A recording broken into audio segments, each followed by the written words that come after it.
राधे राधे महाराज जी। महाराज जी, मेरा प्रश्न है कि जैसे कि आप जन बोलते हैं कि जब भी हमारे मन में कुछ भी गलत विचार आए या फिर मन कुछ भी गलत गतिविधियां करने की चेष्टा करे तो हमें राधा राधा नाम का चिंतन शुरू कर देना चाहिए, वैसे किंतु महाराज पहले जी। से ही करना चाहिए। दुश्मन आए तब हम बंदूक भरे, ऐसा नहीं पहले ही लोड करके हम दरवाजे के छेद में लगाए कि आया कि गोली मारा। पहले ही हम राधा राधा शुरू किए और जहाँ आया तो डिलीट हुआ, वो कुछ नहीं कर पाएगा। लेकिन महाराज जी क्या होता है, जैसे निरंतर जब बीच बीच में करते हैं, लेकिन कई बार जब मन में कुछ गलत बात आती है तो उस कुछ समय के लिए मन राधा नाम को छोड़ के उस चीज की नहीं, मन छोड़ दे तो कोई हानि नहीं है। तुम ना छोड़ना नाम, नहीं, उसका काम है नाम छुड़वा देना, समझना। उस समय उसका कार्य है नाम को भुलवा देना, एकदम भुलवा देना। ये बहुत बड़ी हानि हो जाती है। उस समय वो अपना ऐसा गाढ़ संस्कार, जैसे आप किसी भोग सुख का चिंतन कर रहे हैं, किसी का भी खान पान, कोई भी भोग सुख है सब इंद्रियों के, तो जहां मन आपके सामने पेश किया कोई घटना या नवीन बात सुनकर भोगने की कल्पना, तो वो उस समय आपको भगवान से अलग कर देगा। ध्यायतो विषयान पुंसान संगास्तेषु उपजायते।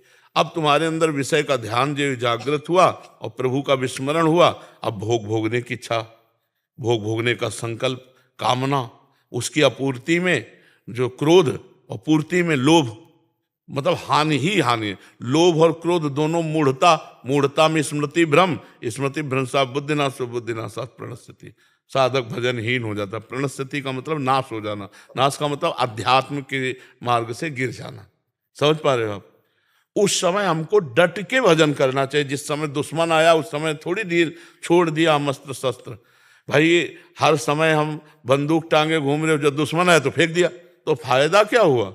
दुश्मन के सामने तो हमको डट के लड़ना चाहिए। अब जब काम आ राधा राधा राधा, वो कहेगा चुप रहो, हमारी बात सुनो, और वो कल्पनात्मक सीन आपके सामने लाएगा, आपको अंदर सुख का स्पर्श कराएगा।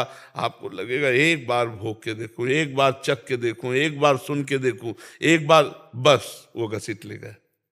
अगर राधा राधा नहीं नहीं, राधा राधा राधा राधा, वो जलाएगा आपको, एक जलन महसूस होगी। उसी को सह गए तो आगे बढ़ जाओगे, और नहीं सह गए तो घसीट के पीछे ऐसे डाल देगा कि फिर भजन में मन ही नहीं लगेगा।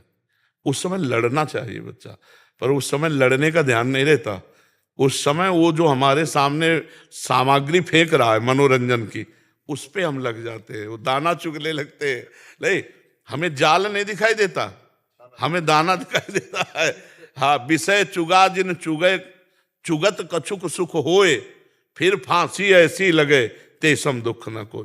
जैसे पंछियों को जाल नहीं दिखाई देता, दाना दिखाई देता है, और जब दाना को चुगने को बैठे तो जाल ने फांस लिया।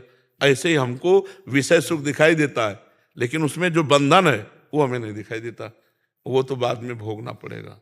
कोई वस्तु, कोई विषय जो प्रिय लगता है वो फांस लेता है। फांसने का मतलब ये होता है एकांत में जिसका भगवान से अलग चिंतन होने लगे, उस वस्तु ने, व्यक्ति ने हमको फांस लिया।